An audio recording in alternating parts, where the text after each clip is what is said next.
Hey, and welcome to my whiskey den. And tonight we're going to be looking at some stuff from Spirits of French Lick. That is the home of Larry Bird, but that's not what we're talking about tonight. We're talking about the Weeder.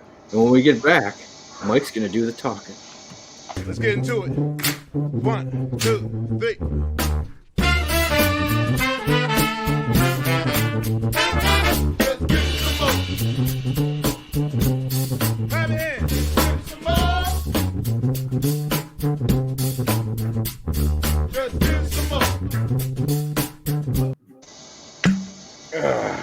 And we're back. And I'm going to hold up a little bottle here. This is what this one looks like. It is the Weeder, which I do kind of like. But we'll let Mike explain what's going on inside this little lovely bottle. It's a Pretty little label there. It is. A whiskey of wheat. A whiskey. So the French Lick, the Weeder, it's a blend of a 7-year-old wheated bourbon from sourced from Wyoming, and 2-year bourbon wheated bourbon from themselves. They have an extremely transparent website that tells you the temperatures and everything that they cooked it at, which is wonderful. But the mash bill, it's 70% corn, 20% wheat, and 10% caramel malt. And then the other one is 68% corn, 20% wheat, and 12% malted barley. And they are, it is at 90 proof. That is correct, right? Yeah. You have the bottle. I just have a tiny. I have a little. It is 90 proof here as well, too. Yep, it's legit. Yeah, but Spirits of French Lick. I'm very impressed with their website and their information. They're not hiding anything. It's kind of like a nice restaurant putting their recipe online. Because what are you going to do? Make it and sell it yourself? No, you're not. And you can't do it like they can do it. But they get really into it, saying the spirit enters the maturation process at 105 proof into a new number 2 char, toasted head, 53 gallon from Kelvin Cooperage. Yeah, their website is fantastic. When I first saw it, I told Jolie when I was talking to her, I'm like, yours is fantastic. Like, I don't even really need to ask you questions. It's all on here. Yeah. And that must just save you a bunch of time from people nagging you with stupid questions. Which would have been me at that point. But again, what does it hurt? I mean, what does it hurt if you're actually trying to hide something and or if you are trying to hide something, but why? Be honest. Yeah, no, and I agree. It's a 60-40 blend, 60% their 2-year, 40% the Wyoming. They got the Wyoming when it was 5 years old and then brought it back to their distillery and aged it for another 2 years there before they started blending it. So really a lot of time kind of put into it and a waiting process to kind of have things come to fruition on something like this. And Spirits of French Lick is really well known. I mean, their hashtag is respect the grain. They have their own little mill on site. They can do everything there. I have a little clip, it's like an hour-long clip when this whole COVID-19 crap started. Alan Bishop, their head distiller, who is going to be on next Monday, or was on this past Monday. Sorry, we're shooting this a little early. Was on this past Monday, and he gave it, like I said, an hour-long kind of tour of the facility, explaining the whole thing, a lot of their processes. It was awesome. It was like having a free tour, and he is a wealth of knowledge. Yes. A wealth of knowledge in Indiana distilling history and about what they're doing and being extremely transparent about it. So I think they even use 2 different yeast strains on this. He's really big into yeast strains, which is something you don't hear from a lot of places. A lot of places, that's the thing that kind of gets glossed over and they're like, it's not a big deal. Not with them. They use 2 different ones on this, and they were trying to bring out different flavors with each one of them. And he goes to old distilleries trying to capture yeast strains from their distilleries to use and kind of bring back some semblance of some like historical significance from them that happened. So I mean, he's really into a lot of stuff. So I'm really glad we had him on. Yeah. Just talking the talking in the past tense. You're doing something beforehand is a little crazy. Yeah. Well, or or if they're seeing this and then go back and catch that video of him, he is not only a wealth of knowledge. It is rapid fire knowledge. Mm-hmm. It's not used car salesman talking speed, but he has so much information that he's getting out that you may play around with playing it back at half speed. Because you're after a while you're listening to him and then your eyes kind of glaze over and your head just kind of goes back because your brain's full. It's amazing. He's guy's got a huge brain, man. Mm-hmm. But we'll jump into the weeder and get some tasting notes on this guy, or nosing notes. Here, I just want to drink. I'm trying to skip the whole process, but let's go some nosing. It's just spice and vanilla, but so much vanilla.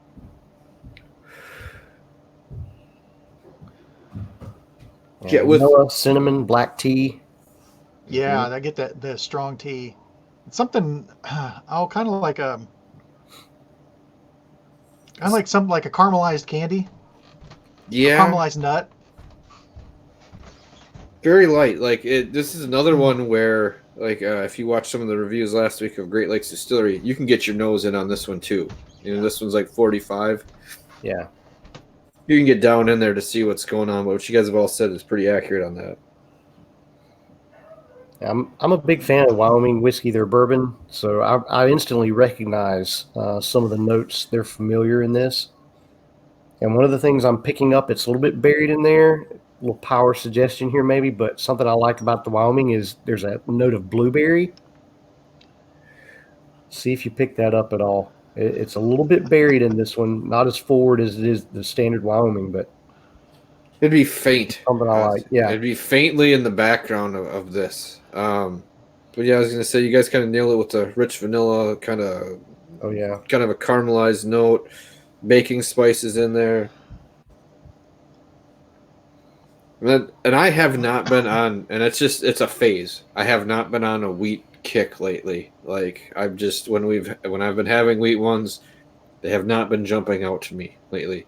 It's just, like kind of like I was not a big fan of rye for a while. I was more of a fan of wheat then. I think I'm just in the middle of like a progression of what I'm finding exciting at some point. But it's pretty clingy on the glass. It is. Hold on here. Oh, yeah. We're going straight down. That thing's taking a while to get moving. Yeah, it is. There we go. Obviously, some nice thick legs going down that you can see. Oh, yeah. I got this. The glass is a gift. I was gonna. I'm not gonna get in trouble. I'm not telling the story about who's on the glass. I don't want to get myself in trouble. So. But I'm going to jump in and take a sip here. Whoever that is on the glass, I think they're the type of person that would tell you they're on the glass. Mm-hmm.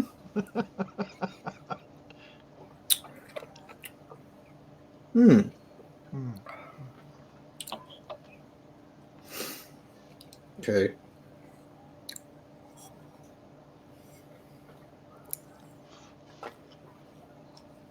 That sweet, almost like frosting light note, right away up front.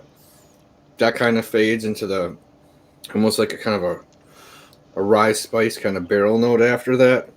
But right up front is that vanilla, like a vanilla frosting kind of flavor.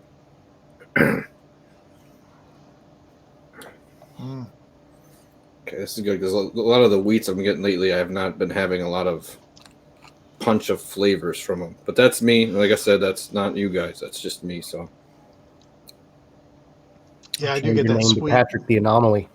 It's sweet frosting, but it's like there's a little nut to it too. But I get that is creamy. Yeah, and then I get this nice kind of baking spice note, halfway through. Not overly powerful, but just kind of rises up through the sweetness. That kind of the sweetness kind of fades away. That takes a little more prominence. A little drier on the finish. After taking a sip, I do get A nice toasted oak on the nose. Yeah, yeah. Yeah, it's like a frosted cereal to me, sugar frosted cereal, Hmm. Mm-hmm. the grain with But a little bit of honey, a not little overly vanilla. done. No, And not grainy like when we had the grain note out of that 10-year malt from Great Lakes, where that grain note was almost like an Irish grain note. right? Yeah. Not like that at all. No. No. Not pitchy or anything like that. No. No, it's more of just a sweet cereal grain. Yeah. Um, Yeah, I could have a lot of this. yeah, because it, like I said, that medium spice nutmeg kind of flavor comes through, but it's not overly powerful. Let's see here. Yeah, there's some nice, like you said, Patrick, nice baking spice coming in off of there. A little bit of a peppery barrel spice on the finish. But it's sweet, man. This almost qualifies for breakfast whiskey to me. And then when you were saying black tea note on the nose, I hinted at kind of in the background on the back like third of it. I can pick up on that on the flavor on the back third of it. Getting a little bit of a bitter orange, like orange peel. I get that more in the aftertaste that I've been sitting here now. And I swallowed it. I'm kind of maybe like the tannins and that are kind of coming more to fruition at that point. Yeah, I was getting a little bit of a kind of a sweet orange oil note there on the nose, just a little bit, but on the palate towards the back end, to me, yeah, there's this bitter orange. I almost want to know. I know that they were excited about using the 10% caramel malt in their 2-year-old.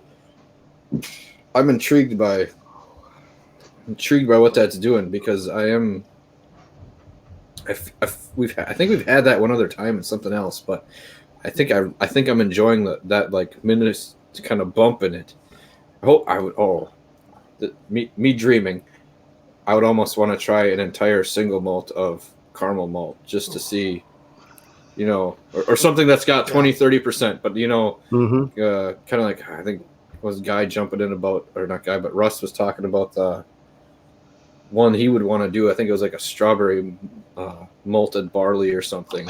Cherry Malted, smoked. cherry wood Yeah. smoked, and I was like, I don't know, this caramel barley I think is kind of laying down this flatter background that's kind of helped marry this whole thing together. They did a good job of blending the two together. Yeah, they did. Okay, that is something I would definitely put in here. Is they did a very nice job of blending the two together. If you didn't tell me, I wouldn't know that this was a blend. And I think when they did it, they poured them both into like a big metal vat, kind of aerated it and like let it kind of re-come together for a while before they bottled it. I believe that's right that they did. They married them together for a while. But I mean, just what I do know about them, I would really believe that they looked at the mash bills, what everything was on there, and said, will this marry together well?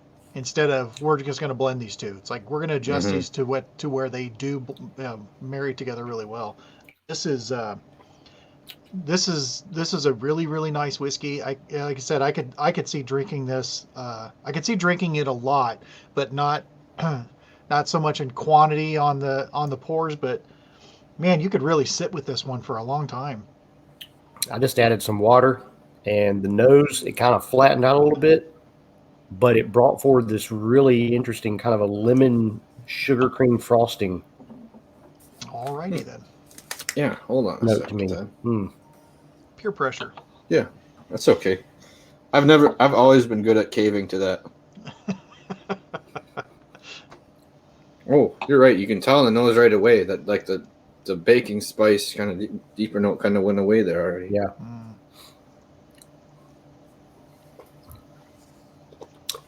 On the palate for me, it turned more bitter and a lot more barrel coming forward. Yes. A lot of the sweetness went away. Yeah, that barrel starts to take over almost halfway through. Yeah. Instead of on the tail end, and I think it turns a lot more tannic on the finish. Like it is, that one went for drying out my mouth quick. Yeah. No, I like it at the 45 a lot better. Yeah. Then would I do that? But it's another one of the ones where I think I like this better now that I've waited a little bit and kind of come back to it. As you can see, there is some gone. I have dabbled at it from time to time, but I've probably only had it a month, maybe a month and a half, and I think it's really starting to turn into something pretty decent. When I say pretty decent, I know we're not like a scale show, but you're jumping up more into probably like the 80s. I'm kind of happy with this as just a drinker, like, yeah, like you guys are saying, you can start off drinking this at breakfast and kind of carry it midway into the afternoon without a problem. Yeah. Wheat toast? No, thank you. I'll be drinking mine this morning. Yeah. And you just need something buttery like an Irish to go with it. Ooh. There was a little note on the nose, a little combination of flavors that reminded me a little bit of French toast on there. So that's what instantly started kicking the gears like, ooh, breakfast whiskey potential here. I could see that. Because there is, and I got a little bit before, but now that we've been discussing it, I'm getting more of that the richness I was getting was more of like a bready kind of barley richness, but I could not peg like the type of bread. Like one of the other ones we did, I was like, "Ooh, that's like a banana bread." This is, yeah. I think your typical wheater, you usually can nail down like a fresh baked bread note, something yeasty, something along those lines. But I think the barley grain playing with the wheat in this just takes it to just takes a left turn, something a little bit different here. That there's that kind of, like you said, a bready note, but it's not something that you can just say, oh yeah, this is fresh baked bread or this is wheat bread or something like that. And it's what I like about it. It's not your typical like Kentucky wheater where usually you have big notes of cherry, big notes of cinnamon, and that some fresh bread, and that's about it. This is a whole different, different genre kind of. mm-hmm. And this isn't thin like a lot of other whiskeys, but definitely like a lot of wheat whiskeys that I've had. It's creamy. It's got a really nice mouthfeel to it. And it does stick around a while on the finish. Like that's what I was saying. I was getting a lot. It's hanging out. I'd probably give it 2-3 minutes by itself. Just on the finish, you're starting to still get like the nutmeg and baking spice and barrel char and stuff kind of coming through at that point. So I don't know. I'm pretty happy with this one. Very happy. Pretty impressed because, like I said, on wheats lately, I have not been very excited. I mean, right now, I'd probably rather drink this than the Pappy 15 I have. I don't know. Can you imagine this at the proof of that? Well, I think it's 58 with this mouthfeel and that creaminess at that proof. Well, maybe we'll see him come out with one like that because the next one we have coming up is the 4-grain, the Lee Sinclair, and it's not the one we don't have is that one, but they do have one that is like a barrel proof now. And so I don't know. I feel like I'm cheating you guys, but that's the one I sent before I knew that one existed. So, but yeah, I was going to say this kind of kicked up a notch where it could be even richer and even more in depth of the flavors would be. I mean, I don't think the frosting would take over, but it would be very empowering on the flavors, very. I'm not saying it would be married together, but it would be very bold flavors, I think, I don't know. But I like where they cut it off at, I mean, like I said, below this, I wasn't happy with a couple drops of water. So yeah, I like where they stopped it at. Yeah. For me, it's delicious enough to be breakfast whiskey. And at the same time, it's challenging enough that you could sit down in the evening and kind of pick this apart and have a good time with it. So it's an all day whiskey. Yeah. Yeah. Mm-hmm. Yeah. Cause the creaminess kind of covers up, like some of the baking spice on the front half of it, and then like the baking spice, nutmeg, and stuff kind of come through, and then the char notes come in. Even though it's a light char, I think it's like a number 2, and they toast the heads and tails of both heads of the barrel. I don't know what I'm talking about, heads and tails. Number two, but yeah, toasted on the ends. Number 2 around the sides. But give it the old number 2. Yeah, but really digging this one. The more it goes on here, so I don't know. I think that's a pretty good description for everyone out there. Get a chance, pick up a bottle. Definitely worth tasting. I think it was only like 45, 50-ish, somewhere in that ballpark range. So not bad price-wise, totally affordable, especially for a craft place where it's not jumping up to 60, 70, kind of being crazy. So if you find them, worth taking a shot. If you live in one of the lucky states that you can buy something from Sealbox, hop on the website and you should be able to just nab it right there. Yeah. If you're not one of those 29-ish states, then start asking your liquor store. So, but for everyone here, you know, twist that arm. Twist that arm just a little bit. Like we'll see. You know, we got the next one coming up. But yeah. So remember, from our den to yours, it's not the size of the den that matters. It's the love of whiskey. Cheers, everyone out there. Cheers. Cheers. Let's get into it. 1, 2, 3.